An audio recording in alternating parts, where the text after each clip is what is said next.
દાખલા નંબર 5 ની અંદર જોઈએ તો કે નીચે આપેલી સંખ્યાઓ માટે એવી નાનામાં નાની સંખ્યા શોધો કે જેનો આપેલ સંખ્યા સાથે સરવાળો કરતા મળતી નવી સંખ્યા પૂર્ણ વર્ગ અને નવી સંખ્યાનું વર્ગમૂળ શોધો.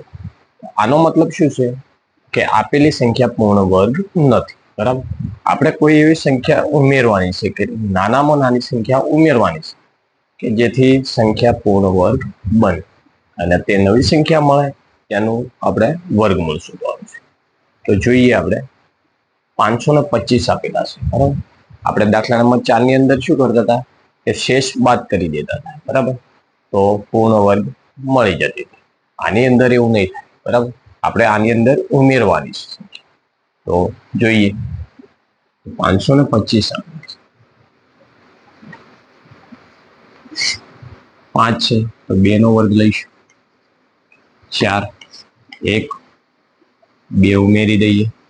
2 ને 2 4 2 5 નીચે ઉતારી દઈએ. 125 હવે 2 નો વર્ગ લઈએ. 4 2 4 8 3 નો વર્ગ લઈને જોઈએ. 9 12 129 વધી જાય છે તો એ નહીં ચાલે. 2 નો વર્ગ લઈએ. 2 નો વર્ગ તો 84 1 0 ને 4 41 શેષ વધે છે. બરાબર, તો હવે આપણે અહીંયા 22 આપેલા છે. બરાબર, તો આપણે 23 ના વર્ગમાંથી આપેલી સંખ્યા બાદ કરી દઈશું. બરાબર, તો આપણે હજુ 23 નો વર્ગ તો શોધવાનો. તો 23 ગુણ્યા 23 કરી અને 23 નો વર્ગ મળે તેની અંદરથી 525 બાદ કરવાના.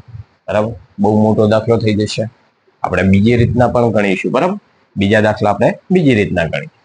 તો 23 નો વર્ગ 529 થાય છે. 529 ની અંદરથી 525 બાદ કરી 4 વચ્ચે તો 4 આપેલ સંખ્યામાં ઉમેરવાથી સંખ્યા પૂર્ણ વર્ગ બને. તો ઉમેરી દઈએ. પ્લસ 4 529 નવી સંખ્યાનું વર્ગમૂળ શોધો. 529 નું વર્ગમૂળ શોધવાનું છે. કેટલું મળશે આપણને? 23. બીજો દાખલો આપણે બીજી રીતના ગણીએ તો 1750 આપેલા છે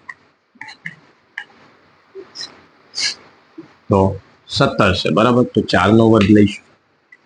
100 1 5 અને 0 નીચે ઉતારો. 4 ઉમેરી દો. 4 ને 4 8. કયો વર્ગ લઈશું? તો કે 2 લઈએ આપણે.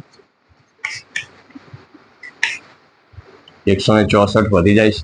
બરાબર, તો 81 એકા 81 નાના છે અને આપણે બીજી રીતના ગણીએ કે વધી જાય એ લઈએ.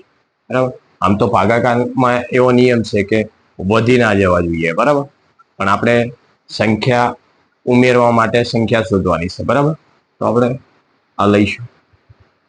2 નો વર્ગ લઈએ. 164. હવે 164 માંથી 150 બાદ કરવાના. બરાબર, ઉલટું કરવાનું છે. 164 માંથી 150 બાદ કરો તો 14 આવે. તો અહીંયા 14. સીધા આની અંદર તમે કહી શકશો કે 14 ઉમેરવાથી સંખ્યા પૂર્ણ વર્ગ બને. એટલા માટે પેલાની અંદર 23 નો વર્ગ કરવો પડતો હતો. બરાબર, આની અંદર કોઈ વર્ગ કરવો પડશે નહીં, સીધા ઉમેરી દેવાયા છે. બરાબર, એટલા માટે તો 14 ઉમેરવાથી સંખ્યા પૂર્ણ વર્ગ થાય. તો આપેલી સંખ્યામાં 14 ઉમેરી દઈએ. તો 14 ઉમેરીશું તો કેટલા થશે? તો 1764. તો 1764 નું વર્ગમૂળ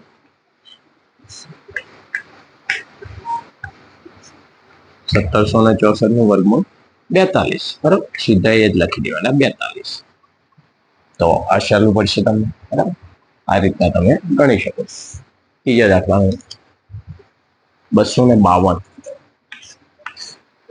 2 1 લેવો પડશે. 2 માંથી 1 જાય તો 1. અહીંયા 1 ઉમેરી દો. 1 ને 1 52 નીચે ઉતરશે. 152. હવે કયો વર્ગ લઈશું? તો કે 23 એટલે કે 3 લઈએ. તો એ તો નહીં ચાલે, બરાબર. થોડું વિચારવાનું તમારે કે અહીંયા 2 છે તો 2 પંચા 10, 2 સંગ 12, 2 સિત્તેર 14, એટલે કદાચ 7 આવી શકે, બરાબર. તો એવી રીતના વિચારીને તમારે ગુણાકાર કરવાનો. 7 લઈએ 49, 7 દુ 14, 14 ને 4 18, 189 થઈ જાય, વધી જાય છે. તો 6 લઈએ, 6 દુ 12 અને 15, 156 આ આવશે, બરાબર. ભલે મોટા રહ્યા પણ આ લખીશું આપણે. તો 6 નો વર્ગ લઈશું, 6 નો વર્ગ 156. 156 માંથી 152 બાદ થશે તો 4 આવશે. સીધું લખી દેવાય કે 4 ઉમેરવાથી સંખ્યા પૂર્ણ વર્ગ થાય. તો આપેલ સંખ્યામાં 4 ઉમેરી દઈએ, 252 પ્લસ 4 કેટલા થશે? 256. અને 256 નું વર્ગ કેટલું મળશે? 16. ચોથા દાખલાની અંદર જોઈએ તો 1825 આપેલા છે. 1825 તો 18 છે, 4 નો વર્ગ લઈશું, 16, 2 અહીંયા 4 ઉમેરી દઈએ, 4 ને 4 2 અને 5 નીચે ઉતારી દઈએ, 225 તો કયા લઈશું? 8 દુ 16, 8 તારીખ 24, એ વધી જશે. 8 દુ 16 એટલે 82 લઈએ, 2 દુ 4, 2 અઠ્યું 16, 164, 83, 9 તારીખ 9, 8 તારીખ 24, 249. તો જેવા સીધા વધી જાય એ લઈશું આપણે. તો 3 નો વર્ગ લઈશું, અહીંયા 43, 249. 249 માંથી 225 બાદ કરવાના છે.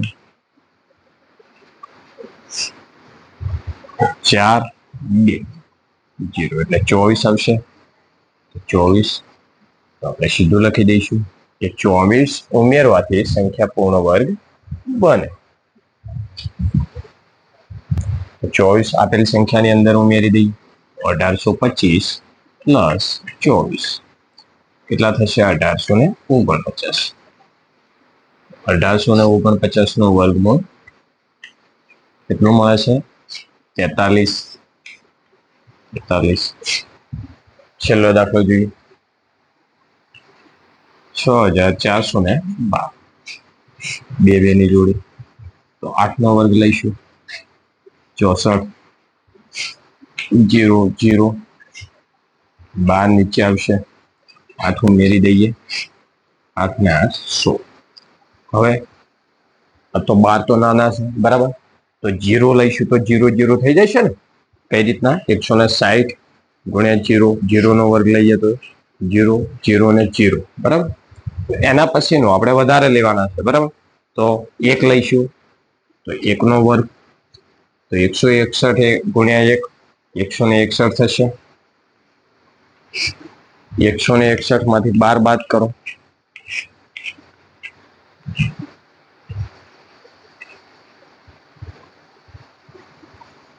149. અહીંયા આવશે 149.